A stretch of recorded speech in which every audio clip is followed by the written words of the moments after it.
नमस्कार दोस्तों, अपने online platform Sandeep online education channel में आपका एक बार फिर स्वागत है। आज बात करते हैं स्ट्रेटेजी के बारे में। ये क्वेश्चन है जो बार बार एग्जाम में पूछे जा रहे हैं और उनके लिए महत्वपूर्ण है जो फिलहाल एसएससी की तैयारी कर रहा है। राजस्थान में सेकंड ग्रेड, फर्स्ट ग्रेड और रीट पात्रता की जो बच्चा तैयारी कर रहा है उनमें ये क्वेश्चन बार बार पूछे जा रहे हैं, इसलिए ये क्लास उनके लिए बहुत ही महत्वपूर्ण है। चलो स्टार्ट करते हैं। गुजरात विजय की यादगार में अकबर ने किसका निर्माण करवाया था? यानी गुजरात की तो विजय हुई थी, तब अकबर ने किसका निर्माण करवाया था? तब करवाया था बुलंद दरवाजा। और गुजरात विजय के दौरान ही अकबर ने सबसे पहले समुद्र को देखा था। उसके साथ ये क्वेश्चन भी याद रखना है, क्योंकि सबसे पहले अकबर ने समुद्र को कब देखा था? गुजरात विजय के दौरान ही देखा था। ये याद रखना है। ये क्वेश्चन एग्जाम में पहले रिपीट हो चुका है और पहले कई बार पूछा जा चुका है। अगला क्वेश्चन, आईने अकबरी में एक महान ऐतिहासिक कृति यानी एक ऐतिहासिक कृति किसके द्वारा लिखी गई है? कौन सी कृति है? आईने ए अकबरी। ये कृति किसके द्वारा लिखी गई है? यह है अब्दुल फजल के द्वारा लिखी गई है। यानी किसके द्वारा? अब्दुल फजल के द्वारा। मुगल प्रशासन व व्यवस्था में मनसबदारी प्रणाली में किसने प्रारंभ किया था? यानी प्रशासन व व्यवस्थादारी मनसबदारी प्रणाली किसने प्रारंभ की थी? वो था अकबर। कौन शासक था वो? अकबर। फिर अगला, मुगल काल की यानी मुगल काल में राजभाषा कौन सी थी? यानी मुगल काल में राजभाषा कौन सी थी? तो वो थी फारसी भाषा। ठीक है। किस युद्ध में भारत में मुगल राज्य की नींव पड़ी? यानी किस युद्ध के बाद में भारत में मुगल राज्य की नींव पड़ी थी? वो था पानीपत का प्रथम युद्ध। ठीक है। किस युद्ध के बाद में? पानीपत के प्रथम युद्ध के बाद में भारत में मुगल काल की नींव पड़ी थी।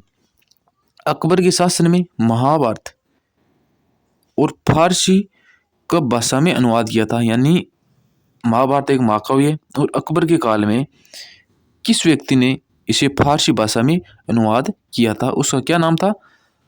अनुवाद किया हुआ किस नाम से जाना जाता है? यानी महाभारत का अनुवाद किया था, उसे क्या कहा जाता है? रजमनामा। ठीक है। क्या नाम है? रजमनामा। अकबर द्वारा बनाए गए उपासना भवन या पूजागृह का क्या नाम था? ठीक है। इसका क्या नाम था? इबादत खाना। यानी अकबर के समय जब वहाँ पर पूजागृह या उपासना भवन होते थे उसमें उसे क्या कहा जाता था? उसे इबादत खाना कहा जाता था। किसने मुगल काल साम्राज्य की राजधानी आगरा से दिल्ली स्थानांतरित कर दी थी? यानी आगरा से दिल्ली राजधानी स्थानांतरित किसने की थी? कौन राजा था वो? वो था शाहजहां। ठीक है। किस मुगल शासक का 2 बार राज्याभिषेक हुआ? किस मुगल शासक का पूछा ये, तो कौन था? उसका नाम था औरंगजेब का 2 बार राज्याभिषेक हुआ था। और एक राजस्थान में भी ऐसा शासक है, उसका भी 2 बार हुआ था, उसका महाराणा प्रताप नाम है। ठीक है। हल्दी घाटी का युद्ध कब लड़ा गया? 1576। कब लड़ा गया? 1576। किन किन के बीच में? अकबर और महाराणा प्रताप के बीच में। ठीक है। माउंट आबू में कौन सा मंदिर जैन धर्म का प्रसिद्ध धार्मिक स्थल है? माउंट आबू सिरोही में, राजस्थान में, और वहां पर जैन धर्म का प्रसिद्ध धार्मिक स्थल कौन सा है, यानी मंदिर कौन सा है? वो है दिलवाड़ा मंदिर। कौन सा मंदिर है? दिलवाड़ा जैन मंदिर। बिम्बसार और अजातशत्रु किस वंश के हैं? यानी ये किस वंश से संबंधित हैं? बिम्बसार और अजातशत्रु ये हर्यक वंश से। किस वंश से? हर्यक वंश से। नंद वंश की स्थापना किसने की थी? नंद वंश है, उसकी स्थापना किसने की थी? तो महापद्मनंद ने की थी। और कब की थी? 382 ईसा पूर्वी। ठीक है। सिकंदर ने 326 ईसा पूर्वी में पोरस को किस युद्ध में हराया था? सिकंदर ने 326 ईसा पूर्व में पोरस को किस युद्ध में हराया था? हाइडिस पास में युद्ध में हराया था। अगला, मौर्य साम्राज्य का संस्थापक कौन था? मौर्य राज्य का संस्थापक कौन था? चंद्रगुप्त मौर्य। ठीक है। अर्थशास्त्र पुस्तक किसने लिखी थी?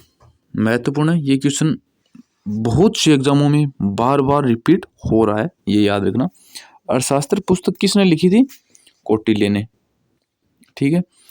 चंद्रगुप्त मौर्य के शासनकाल में कौन सा यूनानी यात्री आया और उसे इंडिका पुस्तक लिखी? यानी यूनानी ऐसा कौन सा यात्री था और जिसने इंडिका पुस्तक लिखी थी? वह है मेगस्थनीज, ठीक है, जो भूगोल से संबंधित है। अशोक ने कलिंग युद्ध किस वर्ष लड़ा गया? कलिंग युद्ध किस वर्ष लड़ा गया? वो 261 ईसा पूर्वी। मौर्य साम्राज्य का अंतिम राजा कौन था? मौर्य साम्राज्य का अंतिम राजा कौन था? वृषद्रथ, ठीक है। 78 ईस्वी में शक युग की स्थापना किसने की? यानी शक युग की स्थापना किसने की थी? कुषाण शासक कनिष्क ने, ठीक है। 78 ईसा पूर्वी शक युग की स्थापना किसने की थी? कुषाण शासक कनिष्क ने। 4वां बौद्ध परिषद किस स्थान पर आयोजित किया गया था? ठीक है, 4वां बौद्ध परिषद किस स्थान पर आयोजित किया था? कश्मीर। ये 4 बौद्ध समितियां हैं, ये याद रखना, फर्स्ट, सेकंड, थर्ड, इसमें 4 समितियां हैं, वो याद रखना। फिर अगला, गुप्त साम्राज्य की स्थापना किसने की थी? गुप्त राज्य की स्थापना किसने की थी? चंद्रगुप्त प्रथम ने 320 ईस्वी में, ठीक है।